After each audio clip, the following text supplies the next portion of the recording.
तो पाकिस्तान और अफगानिस्तान के बीच जो टेंशन है वो अब एक बहुत ही खतरनाक मोड़ पर आ गई है। और इसकी वजह है एक हालिया चौंकाने वाली घटना। ये सिर्फ एक सीमा विवाद नहीं है, बल्कि एक ऐसा संघर्ष है जो पूरे क्षेत्र को अस्थिर कर सकता है। चलिए समझते हैं कि आखिर हो क्या रहा है। सोचिए, 16 मार्च की रात थी। रमजान का पाक महीना चल रहा था, शांति और इबादत का समय। और ठीक उसी दौरान अफगानिस्तान की राजधानी काबुल एक हवाई हमले से दहल जाती है। और तालिबान का दावा क्या है कि इस हमले में 400 लोग मारे गए। सोचिए, एक ही रात में 400 जानें चली गईं। और जो बात इस हमले को कह सकते हैं कि और भी ज्यादा खौफनाक बनाती है, वो ये है कि निशाना कोई मिलिट्री बेस नहीं था। निशाना था एक अस्पताल, एक ऐसी जगह जहां बीमारों का इलाज होता है। उसे जानबूझकर टारगेट किया गया। तो उस रात असल में हुआ क्या था? चलिए, इस हमले की डिटेल्स को थोड़ा और करीब से देखते हैं। जिस जगह को निशाना बनाया गया वो था उम्मीद एडिक्शन ट्रीटमेंट हॉस्पिटल। अब ये कोई मिलिट्री ठिकाना नहीं, बल्कि 2000 बेड वाला एक रिहैबिलिटेशन सेंटर था। मतलब एक ऐसी जगह जहां लोगों को एक नई जिंदगी देने की कोशिश हो रही थी। जाहिर है इस बर्बर हमले की भारत ने बहुत कड़े शब्दों में निंदा की है। भारत सरकार ने इसे कायरतापूर्ण और अचेतन कृत्य बताया। मतलब एक ऐसा काम जिसका कोई भी तर्कसंगत बचाव हो ही नहीं सकता।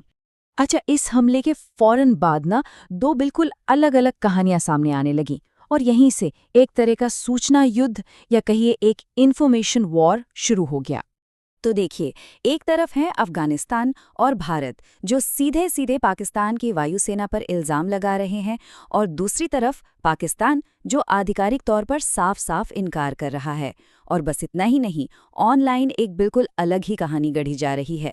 ये दावा किया जा रहा है कि अस्पताल में तो गोला बारूद रखा था। पाकिस्तान से जुड़े जो ऑनलाइन अकाउंट्स थे उन्होंने एक नैरेटिव फैलाना शुरू कर दिया कि भाई देखो, विस्फोट में चिंगारियां दिखी थी, जो इस बात का सबूत है कि अस्पताल में हथियार रखे थे। हालांकि सोर्स के मुताबिक इस दावे का कोई भी पुख्ता सबूत मौजूद नहीं है।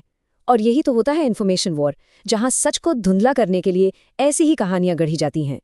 इस गुस्से को अफगान क्रिकेटर नवीन उल हक की इस प्रतिक्रिया में साफ देखा जा सकता है। उन्होंने लिखा, इजराइल और पाकिस्तानी हुकूमत में कोई अंतर खोजना मुश्किल है। बस ये सीधी तुलना दिखाती है कि अफगानिस्तान के लोगों में इस घटना को लेकर कितना ज्यादा गुस्सा है। अब ये हमला सिर्फ एक इमारत पर नहीं था, ये पूरे रीजन की, पूरे क्षेत्र की स्थिरता पर एक हमला है। तो चलिए समझते हैं कि इसके बड़े भू राजनीतिक यानी जियोपॉलिटिकल असर क्या हैं। यहाँ पर जो सबसे बड़ा और महत्वपूर्ण मुद्दा है वो है संप्रभुता का, सॉवरेनिटी का। किसी दूसरे देश की सीमा में घुसकर हमला करना उसकी संप्रभुता का सीधा सीधा उल्लंघन है। ये एक बुनियादी अंतर्राष्ट्रीय सिद्धांत है। और भारत के आधिकारिक बयान ने इस हमले को इन्हीं गंभीर आरोपों के दायरे में रखा है। इसे सिर्फ एक हमला नहीं माना गया, बल्कि अफगानिस्तान की संप्रभुता पर हमला और पूरे इलाके की शांति के लिए एक सीधा खतरा बताया गया है। लेकिन एक सवाल ये भी है कि क्या ये हमला वैसा ही है जैसा दिख रहा है, या फिर अस्पताल को निशाना बनाना सिर्फ एक बहाना था?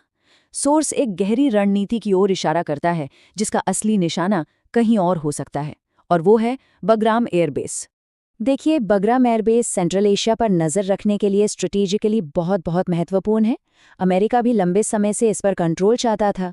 तो सोर्स के मुताबिक पाकिस्तान इन हमलों के जरिए तालिबान पर दबाव बना रहा है कि वो या तो इस एयरबेस को तबाह होने दे या फिर इसे अमेरिका के हवाले कर दे। ठीक है, तो ये तो हो गई हमले की बात और उसके पीछे की थ्योरी। अब जरा बात करते हैं अंतर्राष्ट्रीय समुदाय की प्रतिक्रिया की, या यूं कहें कि प्रतिक्रिया की कमी की। और ये वाकई में हैरान करने वाली बात है कि दुनिया की बड़ी ताकतें इस पर खामोश हैं। अमेरिका चुप, चीन चुप, यूरोप बिल्कुल खामोश। एक चुप्पी की दीवार है। तो सवाल उठता है कि आखिर ये खामोशी क्यों? सोर्स के मुताबिक दुनिया का ध्यान इस वक्त दूसरी जगहों पर बटा हुआ है। यूक्रेन में चल रहा युद्ध, मिडल ईस्ट में अमेरिका ईरान का तनाव, इन सब बड़े संघर्षों के बीच ऐसा लगता है कि मानो अफगानिस्तान को भुला दिया गया है।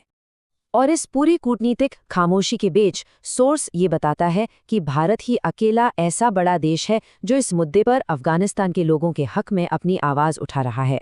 तो अब सवाल ये है कि यहाँ से आगे क्या होगा? क्या ये तनाव बढ़कर एक बड़े युद्ध की शक्ल ले सकता है? अफगानिस्तान की तालिबान सरकार का जो जवाब आया है वो बहुत ही खतरनाक संकेत दे रहा है। उन्होंने साफ साफ कहा है कि वो पाकिस्तान से उन्हीं की भाषा में निपटेंगे, और ये कुछ और नहीं बल्कि बदले की कार्रवाई की सीधी सीधी धमकी है। सोर्स का अनुमान है कि ये संघर्ष यहाँ रुकेगा नहीं बल्कि और बढ़ सकता है। पहला कदम हो सकता है लगातार हवाई हमलों का सिलसिला, और इसके बाद ये भी मुमकिन है कि पाकिस्तान अफगानिस्तान के अंदर एक बड़ा ज़मीनी ऑपरेशन भी शुरू कर दे। और ये सब हमें उस सबसे गंभीर सवाल पर लाके खड़ा कर देता है, क्या इस रास्ते का अंत एक बड़े पूरे रीजन को अपनी चपेट में लेने वाले युद्ध के रूप में होना तय है? ये एक ऐसा सवाल है जिसका जवाब और जिसके नतीजे पूरे क्षेत्र को भुगतने पड़ सकते हैं।